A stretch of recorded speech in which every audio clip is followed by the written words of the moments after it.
Hello everyone, my name is Anuj Kumar. This is the second lecture on decimal and fraction. पहले lecture में हमने discuss किया decimals क्या होते हैं, फ्रैक्शन क्या होते हैं, types of decimal and types of fraction के बारे में हमने जाना। इस लेक्चर में हम डेसिमल एंड फ्रैक्शन से रिलेटेड बहुत सारे प्रॉब्लम सॉल्व करेंगे। तो चलिए देखते हैं। प्रॉब्लम नंबर वन क्या कहती है? What is the result of 3/4 plus 1/2? Means हमको दो फ्रैक्शन दिए, उनका हमको एडिशन निकालना है। तो फर्स्ट फ्रैक्शन क्या है? 3/4। सेकंड फ्रैक्शन क्या है? 1/2। हमको दोनों फ्रैक्शन का एडिशन निकालना है।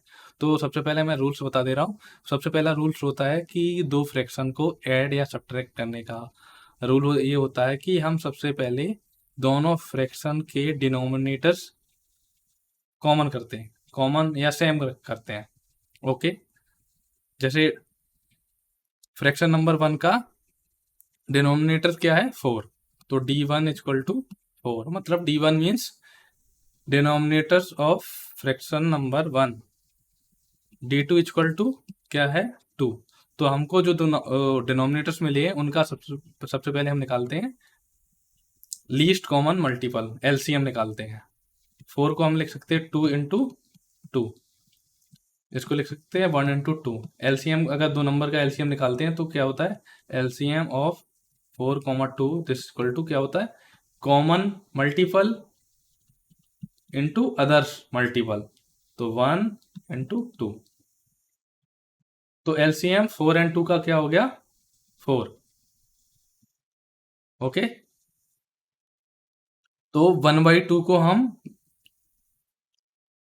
लिख सकते हैं 1/2 into 2/2, this is equal to 2/4।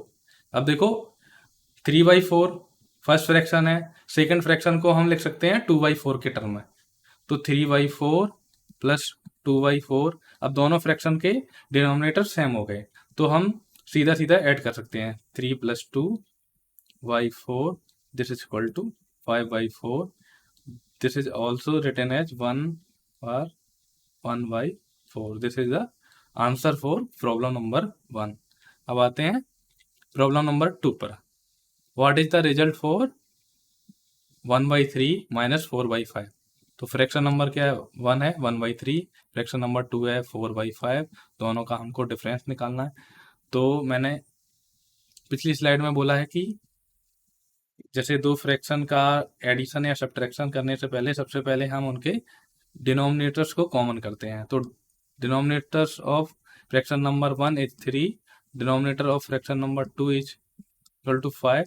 तो हमको कॉमन मल्टीपल निकालना है, एलसीएम है, लीस्ट कॉमन मल्टीपल। 3 एंड 5 का क्या होगा? 3 को लिख सकते हैं 1 इंटू 3, 5 को लिख सकते हैं 1 इंटू 5। तो एलसीएम का मतलब क्या होता है? Common multiple into all others multiple equal to 15। तो 3 एंड 5 का एलसीएम 15 होगा। तो हमको क्या करना है? डिनोमिनेटर को 15 बनाना है। तो 1/3 को हम लिख सकते हैं 1/3 into 5/5 this equal to 5/15। And 4/5 को हम लिख सकते हैं 4/5 इंटू 3/3 दिस इक्वल टू 12/15। तो फर्स्ट फ्रैक्शन को हम लिख सकते हैं 5/15, सेकंड फ्रैक्शन को लिख सकते हैं 12/15। अब हमको दोनों फ्रैक्शन का सब्ट्रैक्शन करना है, तो 5/15 minus 12/15 this is equal to, अब दोनों डिनोमिनेटर सेम है तो डायरेक्ट हम सब्ट्रैक्ट कर सकते हैं। 5 minus 12/15 this is equal to -7/15। This is the answer for problem number 2। Now we move to problem number 3। Problem number 3 है what is the result of 3/4 into 1/2? Means दो हमको fraction दिए हैं, उनका प्रोडक्ट निकालना है। तो दो फ्रैक्शन के का प्रोडक्ट हमको निकालना है। तो प्रोडक्ट रूल में क्या होता है कि फ्रैक्शन का फर्स्ट फ्रैक्शन का न्यूमरेटर सेकेंड फ्रैक्शन के न्यूमरेटर से डायरेक्टली मल्टीप्लाई हो जाता है। 3 इंटू 1 और डिनोमिनेटर भी same 4 into 2 this equal to 3 into 8। जैसे एक और प्रॉब्लम मैं दे रहा हूँ, आप ट्राई करिए। प्रॉब्लम नंबर स्टार, जैसे 5/7 इंटू 9/16। इसका प्रोडक्ट क्या होगा? सीधा फर्स्ट डिनोमिनेटर न्यूमिनेटर को सेकेंड न्यूमिनेटर से मल्टीप्लाई करेंगे, 5 × 9/7 इंटू 16। यही इसका आंसर आ गया, 45/45/112। तो हमने देखा है दो फ्रैक्शन का मल्टीप्लाई कैसे करते हैं। First fraction and second fraction के न्यूमिनेटर को आपस में प्रोडक्ट कर देते हैं, अपॉन में फर्स्ट फ्रैक्शन के डिनोमिनेटर को सेकंड फ्रैक्शन के डिनोमिनेटर से मल्टीप्लाई कर देते हैं, तो हमको मिल जाता है दो फ्रैक्शन का मल्टीपल। हम हम देखते हैं प्रॉब्लम नंबर 4। प्रॉब्लम नंबर 4 क्या है? What is the result of 4/5 divided by 1/3। दो फ्रैक्शन का डिवीजन ज्ञात करने से पहले हमको रेसिप्रोकल के बारे में पता होना चाहिए। रेसिप्रोकल क्या होते हैं? सबसे पहले हम देखते हैं रेसिप्रोकल। रेसिप्रोकल, जैसे कोई रेसिप्रोकल हमेशा नॉन जीरो नंबर का निकाला जाता है। जैसे कोई नंबर 2 है, 2 का रेसिप्रोकल क्या होगा? 1/2, मतलब जस्ट अपोजिट। जैसे 3 का रेसिप्रोकल क्या होगा? 1/3। 1/3 का रेसिप्रोकल क्या होगा? 1/1/3, दिस इक्वल टू 3। दो फ्रैक्शन का डिवीजन कैलकुलेट करने से पहले हमको सबसे पहले हम देखते हैं कि किस फ्रैक्शन को किससे डिवाइड किया जा रहा है। जैसे 4/5 डिवाइडेड बाई 1/3, तो जिससे डिवाइड किया जा रहा है, जैसे 1/3, तो 1/3 से डिवाइड किया जा रहा है, इसको हम लिख लेंगे। इसका रेसिप्रोकल निकालते हैं सबसे पहले। रेसिप्रोकल क्या हो जाएगा? रेसिप्रोकल हो गया 3। तो हम क्या करेंगे? 4/5, ये डिवीजन का जो साइन है वो प्रोडक्ट में कन्वर्ट हो जाएगा, और reciprocal of 1/3 is 3, this is equal to 3/1 लिख सकते हैं। तो ये हो गया फर्स्ट फ्रैक्शन, हो गया सेकेंड फ्रैक्शन। पिछली स्लाइड में मैंने डिस्कस किया था दो फ्रैक्शन का प्रोडक्ट, तो ये हो जाएगा 4 × 3/5, this is equal to 12/5, this is equal to 2/2/5। This is the answer for problem number 4। अब देखते हैं problem number 5। What is the result of 0.5 and 1/2। 0.5 is a decimal number and 1/2 is a fraction number. तो हम क्या करेंगे? या तो दोनों नंबर डेसिमल्स होने चाहिए या दोनों नंबर फ्रैक्शन होने चाहिए। तो 0.5 को हम क्या लिख सकते हैं? 0.5/2 1। ओके, ये हो गया फ्रैक्शन नंबर 1। 1/2। ओके, तो हम क्या करेंगे? एडिशन में, एडिशन का क्या रूल था कि जो भी फ्रैक्शन हैं उनके डिनोमिनेटर सेम होने चाहिए। तो 0.5/1 है, इसका डिनोमिनेटर 2 करने के लिए हम क्या करेंगे? 2 से मल्टीप्लाई करेंगे, 2 से डिवाइड करेंगे, ये हो गया 1/2। तो क्या हो जाएगा? 0.5 this equal to 1/2 and 0.5 plus 1/2 this equal to 1/2 plus 1/2 this equal to 1 plus 1/2 this equal to 2/2 this equal to 1। तो 0.5 प्लस 1/2 का जो एडिशन है वो आएगा 1। ओके, अब डिस्कस करते हैं problem number 6। What is the result of 0.9 minus 2/5। तो this is 0.9 is a decimal number, 2/5 fraction number. या तो हम सेकंड फ्रैक्शन दोनों को फ्रैक्शन नंबर में कन्वर्ट कर लें या दोनों को डेसिमल में। तो okay, 0.5 can be written as 0.9/1। Okay, और सेकंड नंबर है 2/5। तो दो फ्रैक्शन या दो फ्रैक्शन को सब्ट्रैक्ट करने से पहले हम सबसे पहले चेक करते हैं कि दोनों के डिनोमिनेटर सेम है या नहीं है। तो इसका डिनोमिनेटर 5 है, इसका डिनोमिनेटर 1 है, तो इसको क्या करेंगे? 0.9 इंटू 5 से हमने मल्टीप्लाई किया, 5 से डिवाइड कर दिया, ये हो जाएगा 4.5/5। तो 0.9 प्लस 2, sorry 0.5 minus 2/5 this is equal to 4.5/5 minus 2/5 is equal to 4.5 minus 2/5 is equal to 2.5 45 is equal to 0.5। ये 4.5/5 मैंने ये कहाँ से लिख दिया, ये यहाँ से ये वाली वैल्यू को हमने यूज किया। ओके, हम देखते हैं problem number 7। What is the result of 0.4 into 1/2।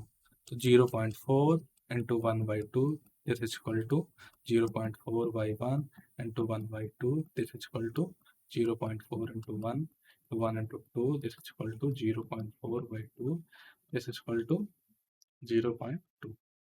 Okay, अब देखते हैं सिंप्लीफाई द फ्रैक्शन 18/24। अब दो कोई हमको फ्रैक्शन गिवन है, उसको सिंप्लीफाई कैसे करते हैं। सबसे पहले हम आपको फ्रैक्शन को सिंप्लीफाई करने से पहले आपको ग्रेटेस्ट कॉमन डिवाइजर के बारे में पता होना चाहिए। जैसे ग्रेटेस्ट कॉमन डिवाइजर दो नंबर का हम कैसे निकालते हैं, जो भी नंबर दिया 18 एंड 24। ओके, सबसे पहले क्या करेंगे, 18 के फैक्टर लिखेंगे एंड 24 के फैक्टर लिखेंगे। 18 के फैक्टर क्या हो जाएंगे, 2 इंटू 3 इंटू 3, ये हो जाएगा 2 इंटू 2 इंटू 2 इंटू 3। ओके, तो जीसीडी क्या होता है, जीसीडी ऑफ 18 एंड 24, जीसीडी का फुल फॉर्म होता है ग्रेटेस्ट कॉमन डिवाइजर। ओके, तो ग्रेटेस्ट कॉमन डिवाइजर क्या रूल होता है कि हम देखेंगे दोनों में कॉमन मल्टीपल क्या क्या है। तो 3 है कॉमन मल्टीपल, 2 है कॉमन मल्टीपल, तो क्या लिखेंगे 2 इंटू 3 दिस इक्वल टू 6। तो 18 एंड 24 का जीसीडी है वो 6 है। तो जैसे मेरे को 18/24 को सिंप्लीफाई करना है, तो हम क्या करेंगे, सबसे पहले जो भी न्यूमरेटर एंड डिनोमिनेटर का हम जीसीडी निकालेंगे, उसके बाद क्या करेंगे, न्यूमरेटर एंड डिनोमिनेटर को जीसीडी से डिवाइड कर देंगे। 18/6 upon 24/6 this is equal to 3/4। तो 18/24 दिस इज इक्वल टू 3/4। अब आते हैं प्रॉब्लम नंबर 9 पे। Simplify the fraction 22/33।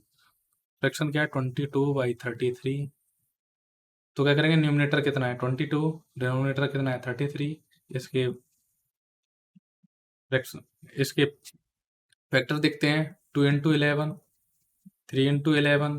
सबसे पहले क्या करना होगा, हमको जीसीडी निकालना होगा दोनों नंबर का, न्यूमरेटर एंड डिनोमिनेटर का। जीसीडी क्या होता है, हम देखते हैं दोनों में कॉमन फैक्टर, दोनों नंबर के कॉमन फैक्टर। तो 11 है कॉमन फैक्टर, तो जीसीडी ऑफ 22 एंड 33 इज 11।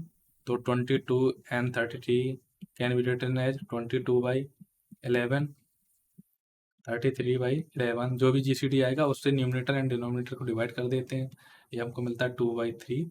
तो simplification of 22/33 is equal to 2/3। Okay, हम आते हैं प्रॉब्लम नंबर 10 पे। Similarly simplify the fraction 35/42। Fraction क्या है 35/42।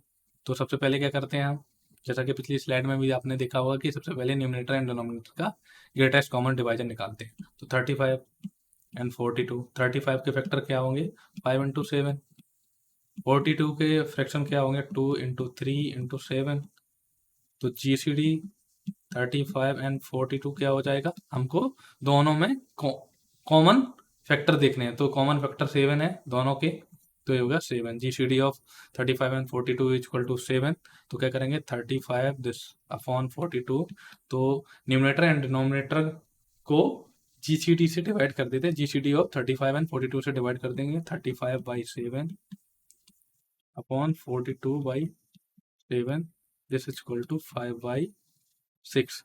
तो simplification of 35/42 is equal to 5/6। Okay, अब प्रॉब्लम नंबर 11 पे आते हैं। प्रॉब्लम नंबर 11 बोल रही है कंपेयर 2/9 एंड 0.25। दो हमको नंबर दिए, उनका कंपेयर करवा रहे। कंपेयर मीन्स कि कौन सा नंबर किससे इससे बड़ा है या नहीं। जैसे आपको बोला जाए इंटीजर में, जैसे ये बोला जाए कि 10 और 11 में कौन कौन नंबर बड़ा है, तो आप इजीली कह सकते हैं 11 बड़ा है। कौन छोटा है, तो 10 छोटा है। तो आपको फ्रैक्शन एंड डेसिमल में चेक करना होगा कि कौन सा नंबर बड़ा है, कौन सा नहीं। तो 2/5, तो हमको क्या करना होगा, सबसे पहले जो भी नंबर है उसको पहले डेसिमल में कन्वर्ट कर लेते हैं। तो ये हो जाएगा 0.222 and so on. Second number है 0.25। तो दो डेसिमल का कंपेयर करने के लिए सबसे पहले हम देखते हैं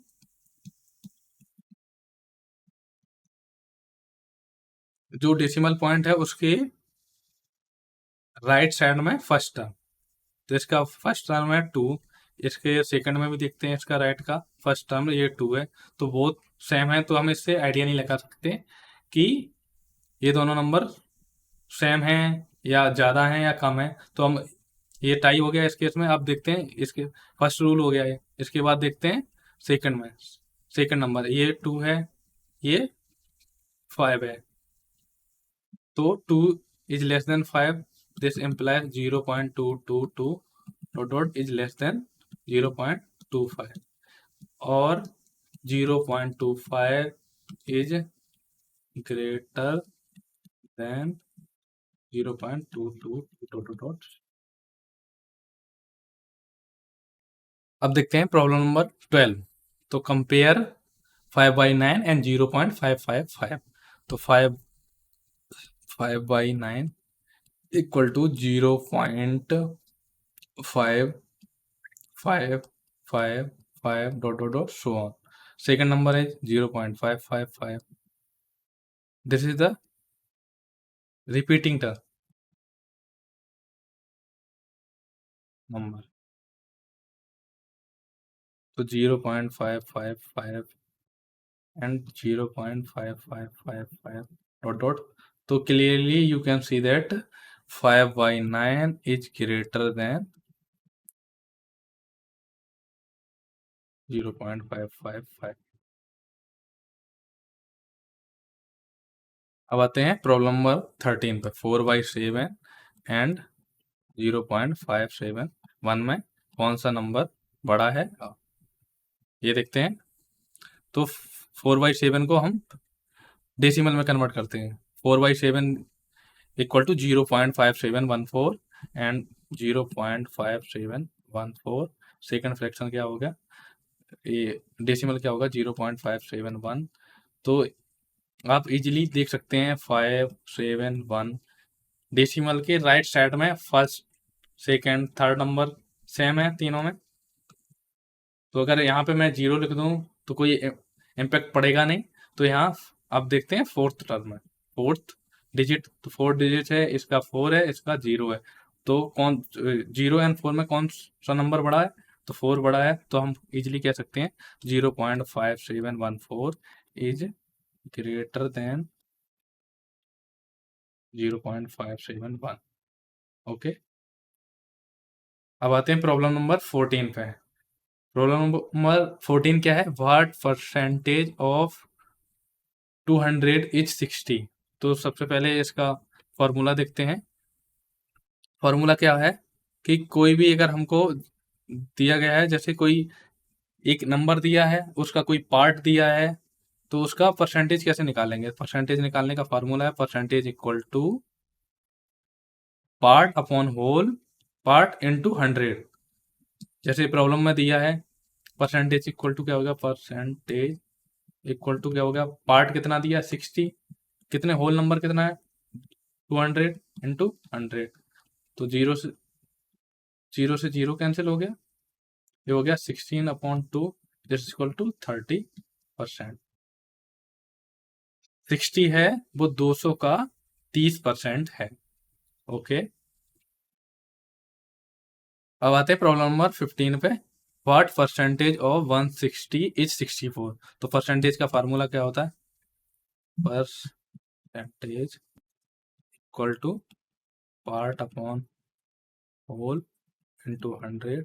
यहाँ पे पार्ट कितना है 64, होल पार्ट इज 160 इंटू 100।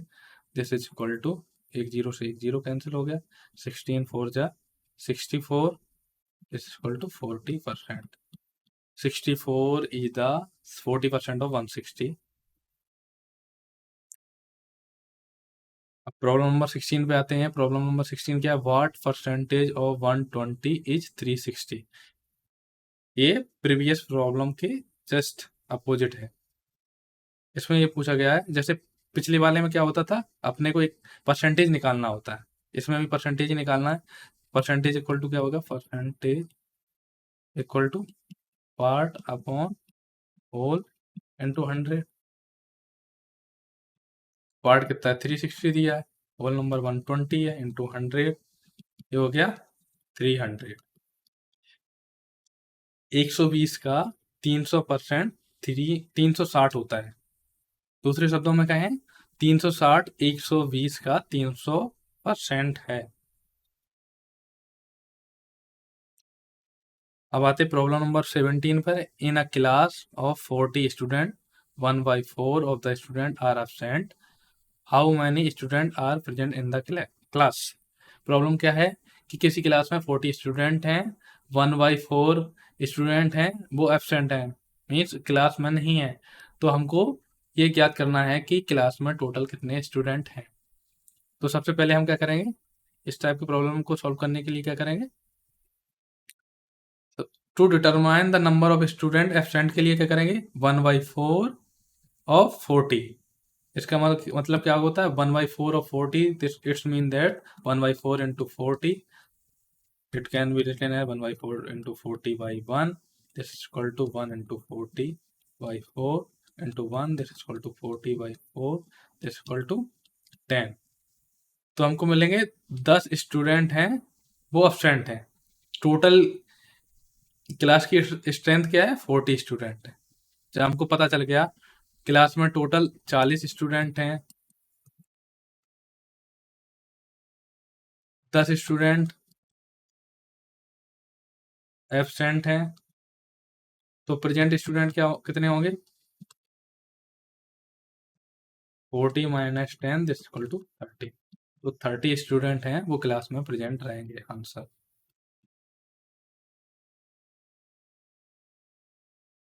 अब प्रॉब्लम नंबर 18 पे आते हैं। प्रॉब्लम नंबर 18 क्या है, a piece of fabric is 2.25 meters long. If it is cut into 3 equal pieces, what is the length of each pieces? Problem क्या क्या बोल रही है कि एक फैब्रिक है, पीस ऑफ फैब्रिक है, सॉरी, एक पीस ऑफ फैब्रिक है जिसकी लेंथ 2.5 है, 2.5 मीटर, 2.25 मीटर। ये बोला गया है कि इसको जो भी फैब्रिक है इसको 3 इक्वल पार्ट में डिवाइड किया करना है। तो प्रॉब्लम में पूछा गया है ये जो पार्ट हैं इनकी लेंथ क्या होगी। तो लेंथ कैसे निकालेंगे, जो भी अपने को टोटल लेंथ थी और कितने पार्ट में डिवाइड करना है, इक्वल पार्ट के लिए एक केवल फॉर्मूला है, sorry, this 3, this is equal to 0.75। अगर ईच पार्ट की लंबाई 0.75 है तो टोटल फैब्रिक की लंबाई 2.25 मीटर्स होगी। इन अदर वर्ड कि कोई पीस ऑफ फैब्रिक है उसकी लेंथ अगर 2.25 है, अगर इसको 3 इक्वल पार्ट में डिवाइड किया जाए तो ईच पीसेस की जो लेंथ होगी वो 0.75 मीटर होगी। Problem number 19, a car travelled 80.5 kilometre in 3.5 hours, what is the average speed of the car in the kilometre per our. Problem क्या बोल रही है, एक कार है जिसकी स्पीड क्या है ना, स्पीड हमको काउंट करनी है। प्रॉब्लम ये बोल रही है कि एक कार है जो 280.5 किलोमीटर की दूरी तय करती है और जिसको 3.5 घंटे लगते हैं। तो जो कार है उसकी स्पीड हमको ज्ञात करनी है। तो स्पीड का फॉर्मूला होता है एवरेज स्पीड का, average speed equal to distance upon time. इसमें डिस्टेंस कितनी है 280.5 किलोमीटर अपॉन 3.5 आवर। तो ये हो जाएगा, डिवाइड करेंगे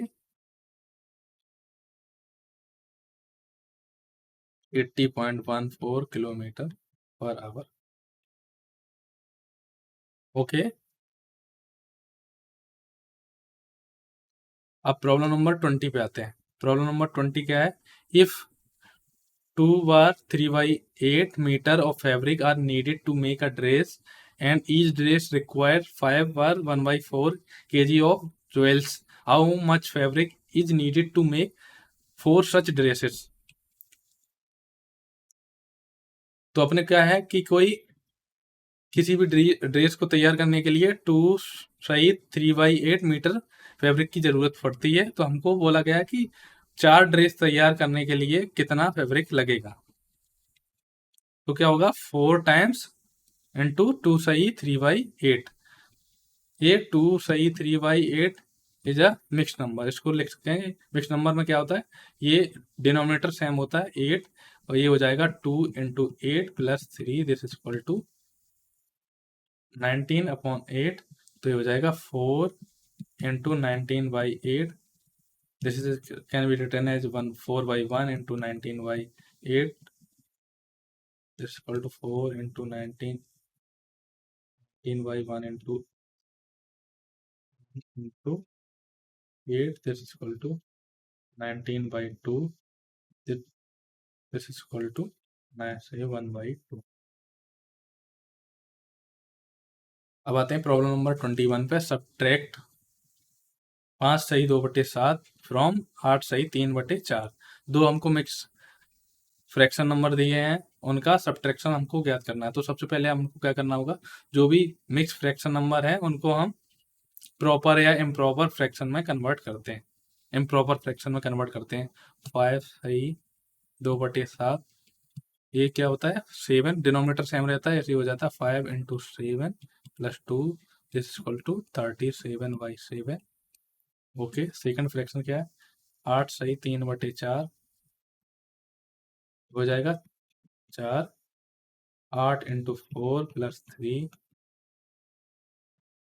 ठीक है, फर्स्ट सब्ट्रैक्ट करना है अपने को। फर्स्ट मिक्स फ्रैक्शन को हम 37/7 लिख सकते हैं, सेकंड मिक्स फ्रैक्शन को हम 35/4 लिख सकते हैं। Okay, 35/4 and 37/4। तो हम क्या करेंगे, दो हमको फ्रैक्शन मिल गए, इनका हमको सब्ट्रैक्शन करना है। तो सब्ट्रैक्शन वाला रूल हम बता चुके थे कि सबसे पहले क्या करना है, डिनोमिनेटर्स के एलसीएम लेना है। तो LCM of 4 and 7 equal to 28। Means हमको दोनों फ्रैक्शन का डिनोमिनेटर 28 करना है। तो 35/4 में अगर हम 7 का मल्टीप्लाई एंड डिवाइड कर दें तो ये हो जाएगा जैसे 4 इंटू 35/4 इंटू 4, सॉरी, तो 35/4 this is equal to 35 into 7/4 into 7। हमको डिनोमिनेटर में क्या लाना है 28, इस वजह से मैंने 7 से मल्टीप्लाई किया एंड डिवाइड कर दिया। तो ये हो जाएगा 35 इंटू 7/28। ओके, 37/7 में किसका मल्टीप्लाई किया जाए कि डिनोमिनेटर 28 हो जाए। तो 7 इंटू 4 इज 28, तो 37 इंटू 4 से मल्टीप्लाई किया एंड 4 से डिवाइड किया, दिस इक्वल टू 4 इंटू 37/28। तो ये हो जाएगा 245 minus 148 upon 28, this is equal to 19/28। It can be written as 3 बार 13/28। ओके, हम आते हैं प्रॉब्लम नंबर 22 पर। इफ 3 बार 3/5 hours are needed to complete a project and 2 were 1/4 hours have already been spent. How many more hours are needed to be finish the project? Problem ये बोल रही है, तो पहले हम इससे इजी प्रॉब्लम आपको समझाते हैं। जैसे किसी काम को करने के लिए आपको 10 आवर लगते हैं, सपोज कर लो 10 आवर। ए काम को करने के लिए आपको 10 आवर लगते हैं, और अगर आपको बोला जाए कि 3 आवर पहले ही कंप्लीट हो चुके हैं, मतलब हम कंप्लीट कर चुके हैं, तो कितने आवर बचे? तो क्या करेंगे, इजीली बोल सकते हैं 10 - 3 = 7 आवर बचे।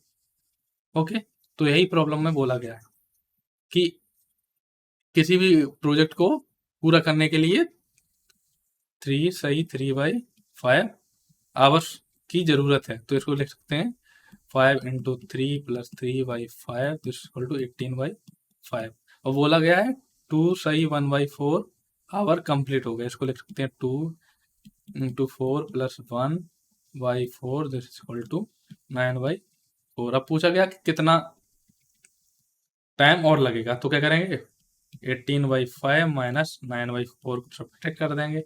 ये क्या हो जाएगा, इनका दोनों का एलसीएम क्या हो जाएगा, डिनोमिनेटर का 5 और 4 का 20, तो ये हो जाएगा 72 - 45 दिस इज इक्वल टू 7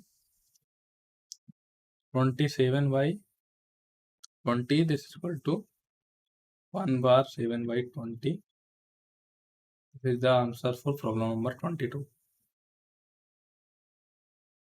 अब आते हैं प्रॉब्लम नंबर 23 पे। प्रॉब्लम नंबर 23 क्या है, if the ratio of prices of 2 cars in is 3/4 and the second car cost 24,000, what is the price of first car? तो इस टाइप को प्रॉब्लम को कैसे सॉल्व करते हैं, सबसे पहले क्या करते हैं, रेशियो गिवन है हमको, price of first car and second car का रेशियो है 3/4। तो मान लेते हैं कि पहली कार का जो प्राइस है 3x है एंड दूसरी कार का प्राइस 4x है। व्हाट हमको गिवन है सेकंड कार का प्राइस, तो 4x मैंने माना था, तो ये एग्जैक्ट है 24,000, तो हमको x की वैल्यू मिल गई 6,000। ओके, तो फर्स्ट कार का प्राइस कितना माना था हमने, 3x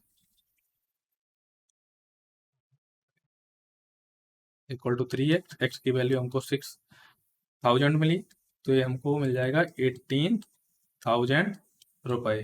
price of first car is 18,000। तो हम देखेंगे प्रॉब्लम नंबर 24। जैसा कि मैंने पिछले लेक्चर में देख चुके हैं, प्रॉब्लम नंबर 23 तक सॉल्व कर चुके हैं। अब इसमें देखेंगे प्रॉब्लम नंबर 24। प्रॉब्लम नंबर 24 क्या है कि a container is filled with a mixture of gasoline and oil in the 2/5। ये बोला गया कि gasoline ratio oil equal to 2/5। if there are the 45 liters of gasoline, how much oil in the mixture?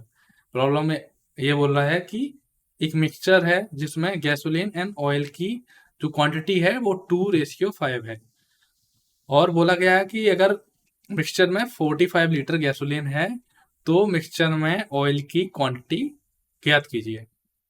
Okay, तो ratio अपने को given है 2/5 है gasoline and oil का रेशियो। तो मान लेते हैं कि गैसोलीन की जो क्वांटिटी है वो 2x है एंड अमाउंट ऑफ ऑयल है 5x। ओके, तो प्रॉब्लम में गिवन है गैसोलीन की क्वांटिटी क्या है 2x, ये 45 गिवन है, x इक्वल टू 45/2। x की वैल्यू जो हमको पता चल गई, तो अमाउंट ऑफ ऑयल क्या हो जाएगा, अमाउंट ऑफ ऑयल ये क्या हो जाएगा 5 × 45/2 this is equal to 5 × 22.5 this is equal to 112.5 litre. अब देखते हैं प्रॉब्लम नंबर 24। प्रॉब्लम नंबर 24 क्या है, a rectangles length and width are in the ratio 7/4। If the length is 28 centimetre, what is the width of the rectangle? ये बोला गया है कि एक रेक्टेंगल है, उसकी लंबाई और चौड़ाई का जो रेशियो है वो 7/4 है, और बोला गया कि अगर लेंथ 28 सेंटीमीटर है तो जो आयत है या रेक्टेंगल है उसकी सॉरी उसकी लेंथ क्या होगी। तो सबसे पहले आपको पता होना चाहिए कि रेक्टेंगल क्या होता है। रेक्टेंगल की दो कंडीशन होती हैं। पहली कंडीशन क्या हो, रेक्टेंगल पहली कंडीशन क्या है कि आमने सामने की भुजाएं वो होनी चाहिए सेम, आमने सामने की भुजा सेम होनी चाहिए। और दूसरा है कि जो ईच एंगल है मस्ट बी 90 डिग्री। मीन्स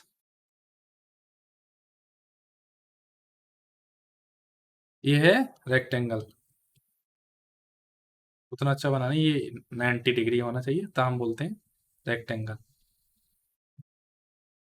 दोनों कंडीशन सेटिस्फाई होनी चाहिए। जैसे ये रेक्टेंगल नहीं है क्योंकि ये जो एंगल है ये 90 डिग्री नहीं है, बोला गया प्रॉब्लम में। तो लेंथ एंड विड्थ का रेशियो है 7:4। तो मान लेते हैं कि लेंथ है 7x और विड्थ है 4x। तो अपने को प्रॉब्लम में गिवन है कि length equal to 28 centimetre given है, तो 4x इक्वल टू 28 सेंटीमीटर है। तो x की वैल्यू आ गई 7 सेंटीमीटर। तो विड्थ क्या है, विड्थ इक्वल टू था 4x, this equal to 4 into 7, this equal to length कितनी है 7x इक्वल टू 28। तो x की वैल्यू हमको मिल गई 4। हमको चौड़ाई ज्ञात करनी है, विड्थ इक्वल टू है 4x, x की वैल्यू आ गई 4 हमारी। तो 4 इंटू 4 इक्वल टू 16 सेंटीमीटर। एक जो रेक्टेंगल है उसकी लेंथ 8 है, 28 है, विड्थ है 16, उनका रेशियो 7:4 है। ओके, अब आते हैं problem number 26। A product price decrease by 15% and then it increase by 25%। If the original price was 2000, what is the final price. Problem में ये पूछा गया है कि अगर किसी प्रोडक्ट का प्राइस 15% कम होता है और उसके बाद जो प्राइस बचता है वो प्राइस 25% इंक्रीज होता है। तो बोला गया है कि अगर कोई प्रोडक्ट है उसका ओरिजिनल प्राइस 2000 है तो उस प्रोडक्ट का फाइनल प्राइस क्या होगा, ऐसे बोला गया है। पहली कंडीशन है product price decrease 15%, this equal to decrease होगा तो हम माइनस का साइन यहाँ यूज करेंगे, ये हो जाएगा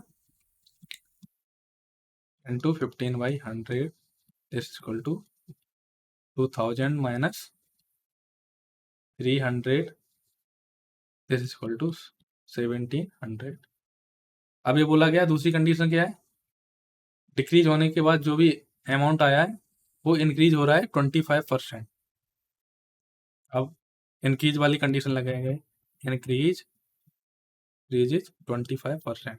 अब जो भी अमाउंट आया 1700 इंक्रीज हो रहा है तो प्लस का साइन लगाएंगे, 1700 into 25/100, this equal to 1700 plus 17 into 25, this equal to 1700 plus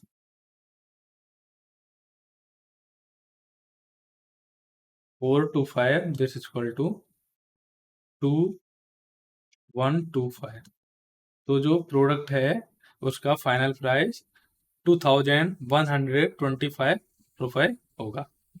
अब आते हैं प्रॉब्लम नंबर 27 पर।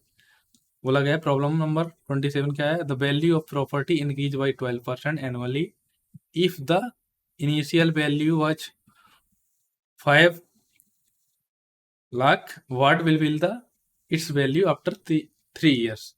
ये बोला गया कि कोई प्रॉपर्टी है उसका जो रेट है वो 12% एनुअली इंक्रीज हो रहा है। तो अगर वैल्यू प्रॉपर्टी की जो अमाउंट है वो 5 लाख है इनिशियली, तो 3 साल बाद प्रॉपर्टी की वैल्यू क्या होगी। तो इसके लिए फॉर्मूला होता है कि value after 3 years, initial value into 1 plus percentage increase power number of years. Okay, अगर यहीं पे डिक्रीज की बात की जाती तो यहाँ पर साइन नेगेटिव आ जाता है, वो दूसरा केस है, आपको इसी प्रॉब्लम में बता दूंगा मैं। तो इनिशियल वैल्यू क्या है 5 lakh into 1 plus percentage increase, 12% को हम क्या लिख सकते हैं, 12 इंटू 1/100 डिवाइड करने पर 0.12, तो ये हो जाएगा 5 लाख इंटू 1.12 का होल क्यूब। इनको कैलकुलेट करने पर हमको मिलेगा 6,68,160 रुपए। ओके, अब ये आते हैं प्रॉब्लम नंबर 28 पे। A company profit decrease by 20% this year and increase by 25% next year if the company made 2,40,000 profit initially, what was its profit after 2 years. Problem में बोला गया कि एक कंपनी है, उसका जो प्रॉफिट है वो 20% एक साल में घट गया, वो उसके बाद जो भी अमाउंट प्रॉफिट, जो भी टोटल कंपनी की वैल्यू रही है, वो फिर 25% नेक्स्ट ईयर में इंक्रीज हुआ।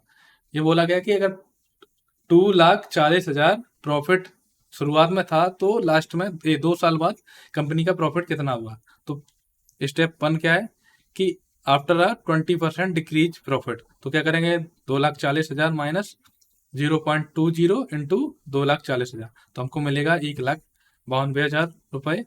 अब जो ये अमाउंट आया है 1,92,000, इसमें 25% का इंक्रीज कर देते हैं, तो 0.25 इंटू 1,92,000, तो हमको मिलेगा 2,40,000 रुपए।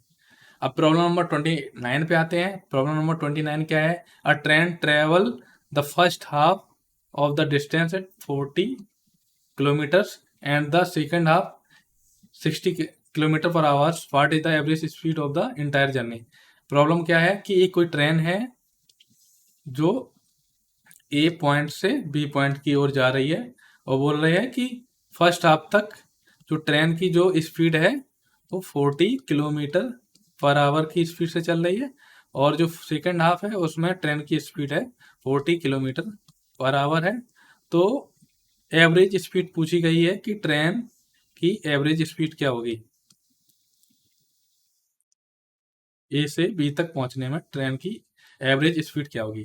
तो इसका एक फॉर्मूला होता है एवरेज स्पीड का, कि अगर कोई ट्रेन ए पॉइंट से बी पॉइंट पर जा रही है, फर्स्ट हाफ में एक्स किलोमीटर पर आवर की स्पीड से चल रही है, सेकंड हाफ में 22 किलोमीटर की स्पीड से चल रही है, तो एवरेज स्पीड क्या होगी, average speed equal to speed 1 2 into speed 1 into speed 2 बटे स्पीड 1 प्लस स्पीड 2। तो 2 इंटू स्पीड 1 कितनी है, 40 किलोमीटर पर आवर, स्पीड 2 है 60 kilometre per hour, 40 plus 60 this equal to,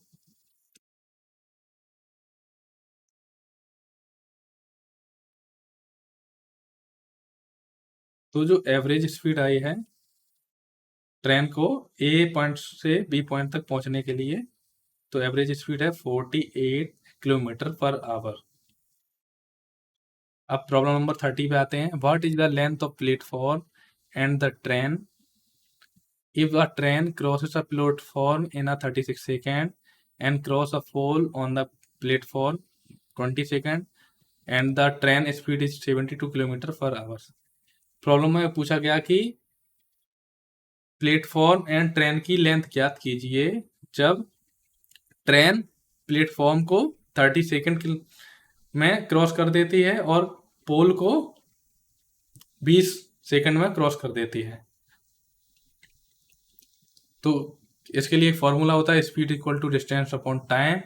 तो मान लेते हैं length of train is equal to x metre, length of platform y metre. तो जो हमको ये गिवन है, स्पीड गिवन है 72 kilometre per our, kilometre per our, but जो हमको टाइम गिवन है वो सेकंड में गिवन है। तो हम किलोमीटर पर आवर को मीटर पर सेकंड में कन्वर्ट करने के लिए 5/18 से प्रोडक्ट करते हैं, तो ये हो गया 4 into 5 equal to be 20 metre per second. Okay, तो ये हो गया। अब हमने माना था कि ट्रेन की जो लेंथ है वो x है, ये हो गया 20 equal to x upon sorry 20 equal to x by 20, तो हमको एक्स की वैल्यू मिल जाएगी 400 मीटर। ओके, ये 20 मैंने कहाँ से लिख दिया, ये टाइम है, टाइम 20 सेकेंड, एक्स की वैल्यू हमको मिल जाएगी 400। ओके, अब अकॉर्डिंग टू क्वेश्चन तो क्या है, हमको लेंथ ऑफ प्लेटफॉर्म मैंने बाई मानी है, तो क्या हो जाएगा 72 into 5/18 this equal to 400 plus y upon 36। तो ये हो जाएगा 20 इंटू 36 इक्वल टू 400 प्लस वाई, ये हो गया 720 minus 400 equal to y, y equal to 320। अब आते प्रॉब्लम नंबर 31। प्रॉब्लम नंबर 31 है, a car covers a certain distance at a speed of 60 kilometre per our and the return at a speed of 80 kilometre per our, what is the average speed for the entire journey. Problem क्या है कि एक car है जो A point से B point तक distance, ए point से B point तक जाती है, तो जाने किस टाइम जो कार की स्पीड है वो 60 किलोमीटर पर आवर है, और वापस आते वक्त ट्रेन की जो कार की जो स्पीड है वो 80 किलोमीटर पर आवर्स है। प्रॉब्लम में पूछा गया कि average speed of the entire journey की हमको एवरेज स्पीड निकालनी है। तो एवरेज स्पीड का फार्मूला क्या होता है, normally average speed equal to distance upon time. Okay, तो हम मान लेते हैं डिस्टेंस, जब speed equal to distance upon time है तो distance equal to speed into time हो गया। ओके, अब मान लेते हैं कि डिस्टेंस x है और जाने के टाइम ए पॉइंट से बी पॉइंट तक पहुंचने में t1 टाइम लगा, और वापस बी पॉइंट से ए पॉइंट तक आने में t2 टाइम लगा। तो डिस्टेंस फार्मूले से हम देखते हैं, ये हो जाएगा 60 into T one and 80 into T2. तो हमको टी1 एंड टी2 में एक रिलेशन मिल गया, टी1 इक्वल टू 4/3 इंटू टी2 और टी2 इक्वल टू 3/4 टी1। अब एवरेज स्पीड क्या होती है, total distance upon total time. तो टोटल डिस्टेंस कितनी है 60 T plus 80 T2 upon T plus T2. हम क्या करेंगे, अपने को टी1 एंड टी2 में रिलेशन पता है, तो टी2 की जगह हम 3/4 टी1 रख देंगे, तो 60 T plus 80 into 3/4 T upon T plus 3/4 T. तो टी1 हम कॉमन ले लेंगे, T 60 plus 20 into 3 upon T 1 plus 3/4 this equal to T से टी1 कैंसिल हो गया, a 60 plus 60y 7/4 this equal to 120 into 4/7 equal to 480/7 this equal to 68.57 per our की speed. जो average speed आई है वो 68.57 किलोमीटर पर आवर की speed से आए। Thank you for watching this video. Thank you.